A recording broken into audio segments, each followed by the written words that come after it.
ఒకే ఒక్క మాట అన్నాను బాబు, ఏ తల్లి అందు భూమి మీద, జీసస్ నువ్వు ఇచ్చావు తీసుకున్నావు, థ్యాంక్ యూ జీసస్ అన్నాను. ఎందుకన్నాను థ్యాంక్ యూ జీసస్ అని? ఈ బాధలకి లోకంలో పడలేడని. విశాఖపట్నం జిల్లాలోని నర్సీపట్నం ఏరియా ఆసుపత్రిలో డాక్టర్లకు ఒక్క మాస్క్ ఇచ్చి 15 రోజులు వాడమంటున్నారంటూ సంచలన వ్యాఖ్యలు చేసిన వైద్యుడు సుధాకర్ రావుపై సస్పెన్షన్ వేటు పడింది. విశాఖ పోర్టు ఆసుపత్రి వద్ద డాక్టర్ సుధాకర్ నిరసన వ్యక్తం చేశారు. ట్రాఫిక్ పోలీసులు ఆయన్ని తాళ్లు కట్టి పోలీస్ స్టేషన్ కు తరలించారు. తనపై కుట్ర జరుగుతోందని, పిచ్చివాడనే ముద్ర వేసి చంపాలనుకుంటున్నారని ఆరోపించారు. కరోనా చికిత్స విషయంలో గతంలో ప్రభుత్వాన్ని ప్రశ్నించిన మత్తు డాక్టర్ సుధాకర్ గుండెపోటుతో మృతి చెందారు. 3 పిల్లలు నాకు. పెద్దవాడు డాక్టర్ సుధాకర్, అందరికన్నా పెద్దోడు వీడు. వీడు చిన్నప్పటి నుంచి కూడా చాలా సాఫ్ట్, ఇంకెంతంత సాఫ్ట్ కాదు. బంధువర్గాల ద్వారా సంబంధం అనమాట. అంత అసలు ఈయనకి ఏదైనా చిన్న గట్టిగా మాట్లాడినా కూడా అందరూ అనుకుంటారు ఇతనికి ఇలా గట్టిగా మాట్లాడే వచ్చా అని. అంత ఎప్పుడు ఏ లోటు లేకుండా మమ్మల్ని చూసుకున్నారు. అన్ని విషయాల్లో, చదువు విషయంలో, బట్టలు బళ్ళు అన్నీ మంచిగా బాగా చూసుకున్నారండి. గుర్తు తెచ్చుకోకూడదు, ఎందుకంటే కేరింగ్ లవింగ్ హస్బెండ్ పోతే మరి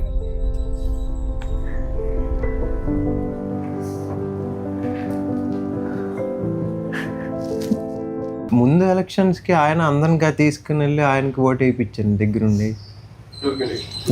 వైఎస్ఆర్సీపీ పార్టీ ఆయనకి ఓటు వేయించి మొత్తం 13 ఓట్లు వేశారు లాస్ట్ టైం ఎలక్షన్స్కి జగన్ గారు, వైఎస్ఆర్సీపీ పార్టీ. ఇందులో నర్సీపట్నం ఎమ్మెల్యే ఒక్కరి హ్యాండే లేదు, డాక్టర్స్ హ్యాండ్ కూడా ఉంది. ఎవరు అందరు ఆశ్చర్యపోయారు రోడ్డు మీద అది జరిగిందన్నీ చూసి.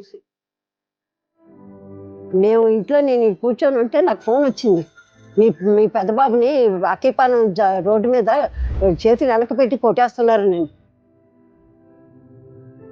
మీరు నమ్మితే నమ్మరు, ఉన్న పాడంగా మా వాళ్ళు పిలుచుకొని నేను వెళ్ళేసరికి ఒక 2 గంటల సేపు మా పెద్ద బాబుని ఎక్కడో ఉంచేశారట బాబు. అప్పుడు బాగా కొట్టేశారు వాడిని.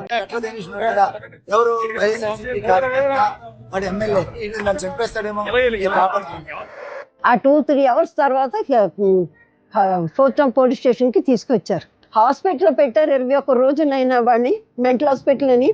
మకం మేము చూసి 21 రోజు చూడలేదు తెలుసా.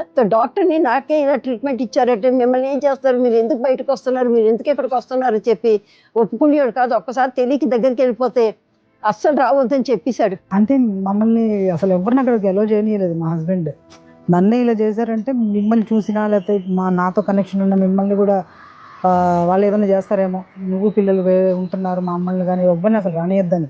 అది డాక్టరే కదా బాబు, వాడికి ఏవేవో మందులు ఇచ్చేస్తుంటే పేదాలన్నీ కూడా పూసిపోయి తిండి కూడా తినలేకపోయాడట. ఆయన చెప్తే తెలిసింది ఈ విషయాలు, టాబ్లెట్స్ మారుస్తున్నారు అనే విషయం.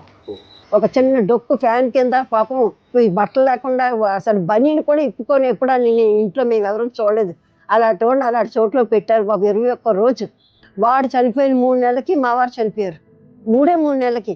ఈ 3 నెలలు కూడా ఆడు చనిపోయినట్టు వీనికి చెప్పలేదు. మేము ఏంటి అలా బాధపడుతున్నారు, అసలు మీరు అందరూ ఏం చేస్తున్నారు అని అడిగేవారు. ఏం చేస్తాం బాబు మీరే చెప్పండి, ప్రభుత్వం వాళ్ళది అయినప్పుడు మనం ఏం చేయగలం చెప్పండి. డాక్టర్ సుధాకర్ అరెస్టు విషయంలో పోలీసులు వ్యవహరించిన తీరు క్రిమినల్ మాదిరిగా తాళ్లతో కట్టి స్టేషన్కు తరలించడంపై పోలీసులపై తీవ్ర విమర్శలు వస్తున్నాయి. ఎంపీ ఇంటికి మాకు చుట్టాలని నేను వెళ్తే జడిసిపోయారు, జగన్ తెలిసి ఏమైపోతుందని. అంటే ఎలాగుందో పరిస్థితి చూడండి. అసలు మెయిన్ ఎక్కువ టెన్షన్ పడింది ఏంటంటే మా బ్రదర్ ఇదే రోడ్ దగ్గర ఒక 500 మీటర్స్ దగ్గరలో ఫోన్ మాట్లాడుతున్నారు. సడన్గా ఎవరో కార్లో వచ్చారు, ఒక స్కోడా కార్ ఏదో కార్లో వచ్చి 4 మెంబర్స్ దిగారు. ఏదో కాకి ప్యాంట్ వేసుకున్నారు కానీ చెప్పులు ఏమీ లేదు, ఐడి కార్డ్ ఏం లేదు. వాళ్ళు వచ్చి పిలిచి స్టేషన్కి రండి అని చెప్పి తీసుకెళ్ళిపోయారు. అలా అక్కడి నుంచి స్టార్ట్ అయింది. కొంచెం ఆ ఫ్యామిలీ మీదకి వస్తున్నారేమో, నేను చేసిందని టార్గెట్ చేశారేమో అని కొంచెం స్ట్రెస్ తీసుకుంది. సో అలా అయింది. ఇంటికి 10 ఫోన్లు అండి, రోజుకి 20-30 ఫోన్లు అండి. ఎవరి ఫోన్లు తెలుసండి. మరి 5 రూపాయలు మాసిక్ కోసం కూడా సస్పెండ్ అవుతారా అనుకుని ఫోన్లు, అన్ని ఫోన్లు. ఒక పిల్లడు తండ్రిని అలా చేస్తుంటే ఏ కొడుకైనా తట్టుకోకుండా చెప్పండి. మూగోడు అయిపోయిన పిల్లలు కళ్ళతో చూస్తూ పిల్లలకి ఎలాగుంటుందో మీరు చెప్పండి. ఇక నేను చెప్పక్కర్లేదు. చాలా బాధ అనిపించిందండి. ఇంకేం చేస్తాం, ఫాదర్ ఎంత రెస్పెక్టెడ్గా ఉండే ఫాదర్ ఇలా రోడ్ల మీద ఈ కొట్టడాలు తిట్టడాలు ప్రెస్ వాళ్ళతో కూడా మాట్లాడే ఎక్స్పీరియన్స్ మాకు లేదండి, అసలు ఐడియా లేదు. చాలా బాధపడ్డాం, ఇబ్బంది పడ్డాం అలా అవ్వడం వల్ల. వాడే కుట్టించి మాస్కులు అందరికీ ఇచ్చాడు.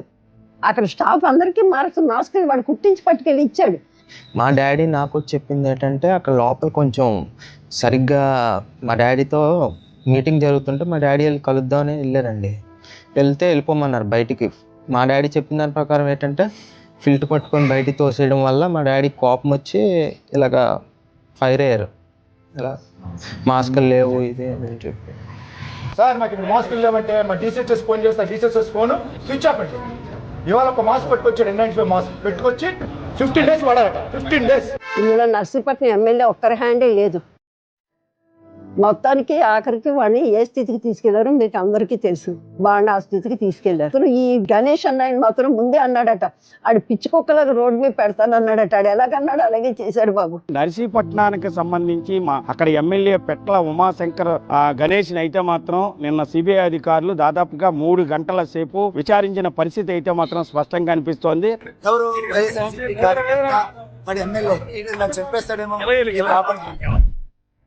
రాజమండ్రికి తీసుకెళ్తామన్నారు. అప్పుడు నేను కమిషనర్ గారు వెళ్ళి కలిశాను. అందుచేత వాళ్ళతో మేము కూడా వెళ్తాం, 7గురికి మాకు పర్మిషన్ ఇవ్వమని అడిగాను. మేము ఎప్పుడైతే పర్మిషన్ తీసుకున్నామో బాబుని రాజమండ్రికి తీసుకెళ్ళలేదు. అసలు రాజమండ్రి ఏం పని బాబుకి? అంటే దారిలో ఎన్కౌంటర్ చేద్దామని ప్లాన్ ఉండుంటుంది. ఎప్పుడైతే మేము కూడా వెళ్తామని చెప్పి ఆయన దగ్గర మేము పర్మిషన్ తీసుకున్నామో ఇంకా ఆ ప్లాన్ మానేసుకున్నారు. కరోనా చికిత్స విషయంలో గతంలో ప్రభుత్వాన్ని ప్రశ్నించిన మత్తు డాక్టర్ సుధాకర్ గుండెపోటుతో మృతి చెందారు.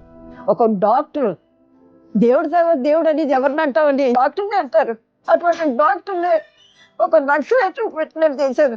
ఎన్ని రకాలుగా చెప్పుకోలేవు, అన్ని రకాలుగా బాధ పెట్టి చివరికి మనిషి లేకుండా చేసేసారు.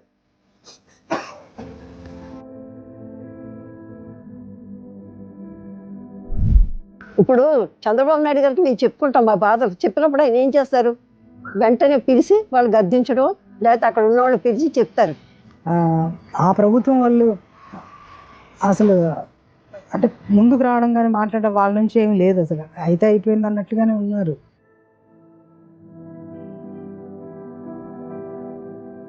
టూ ఇయర్స్ పట్టింది కంపాషనేట్ అపాయింట్మెంట్ రావడానికి. పెన్షన్ రావడానికి 3 years పట్టింది. కరెక్ట్గా ఇంకా ఎలక్షన్స్ ఒక 6 months ముందు ఫెబ్లో వచ్చింది, జూలైలో ఎలక్షన్స్ అయితే. సో అది కూడా చాలా ఇబ్బందిగా, కొంచెం ఇబ్బంది అయ్యింది. సో అది అక్కడే 1-2 years అక్కడే అయిపోయింది. 3 years తర్వాత అప్పుడు పెన్షన్ రిలీజ్ అయింది. సో పిఎఫ్ కూడా అలాగా అది కూడా టైం బట్టి రిలీజ్ అయ్యింది. అసలు ఒక్క మాట ఆడలో పిచ్చుకోకలా తయారు చేశారంటే ఆ పాపం కొట్టదా బాబు? కానీ భగవంతుడు అన్నవాడు ఉన్నాడు కదా బాబు. ఈ రోజు నా కొడుకు చేసిన దానికి మొత్తం తుడుచుకుపోయింది. 2019లో నెత్తిన పెట్టుకున్న ఓటర్లే 5 ఏళ్లు తిరిగేసరికి నేలకేసి కొట్టారు. నిజంగా చెప్పాలంటేనమ్మా, ఈరోజు అనిత గారికి ఆ పదవి వచ్చిందంటే నా ఒక ప్రేమే నిజంగా అమ్మాయి మీద. ఆవిడ వచ్చి కొంచెం వెన్నంటున్నట్టే నన్ను పంపించారు, పెద్ద ఆయన పంపించారమ్మా మీకు సంరక్షణ సమాచారం తెలుసుకోమని అన్నట్లుగా ఎప్పటికప్పుడు ఆవిడ ఈయన హాస్పిటల్లో ఉన్నప్పుడు ఆమె అన్ని విషయాలు తెలుసుకుంటూ మా పక్కనే ఉండేంత చేశారు. అదొక సపోర్ట్ చెప్పాలంటే. గత దీని గురించి అంత వాళ్ళ నుంచి ఏమి చాలా సపోర్ట్ అట్లాంటిది ఏమి. చంద్రబాబు నాయుడు గారు పంపించడం ఆ రోజు నుంచి ఈ రోజు దాకా అన్న మాటలు నెరవేరుస్తూనే వచ్చారు.